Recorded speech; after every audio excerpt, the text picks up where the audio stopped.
Hi, I'm Andrew Collin with Critical Path Training, and I now want to show you a little bit about how to go through and enhance the search experience and how Microsoft has opened up a lot of the search, out-of-the-box search to go through for developers to go through and make custom solutions out of inside the Extending the Search Infrastructure module here.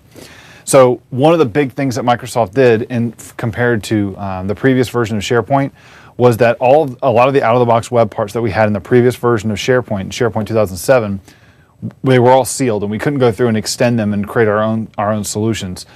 Simple fix for that is that they're no longer sealed. We can now inherit the SharePoint assemblies.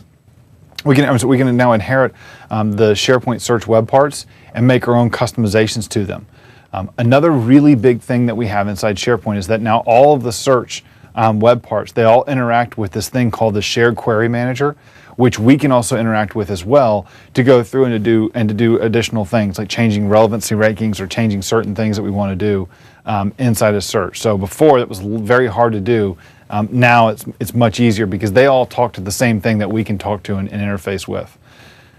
Some of the other things that we can do too is that we can also go through and modify a query before it actually leaves the end user page to go through and to do like some pre-processing of the query or a modification of the query before SharePoint's going to run it. And we do that by going to, like, say, the core results web part and overriding the get XPath navigator method to go through and to put our own logic in there. So we could tell it to do something like change the relevancy ranking to use a totally different relevancy ranking. We're also going to be able to go in there and to change the results of a page by going through and overriding the aggregate results method on the location list class. So that's just something else that we can do. There's lots of different opportunities here of things that we can do, and these are just 2 or 3 examples of this.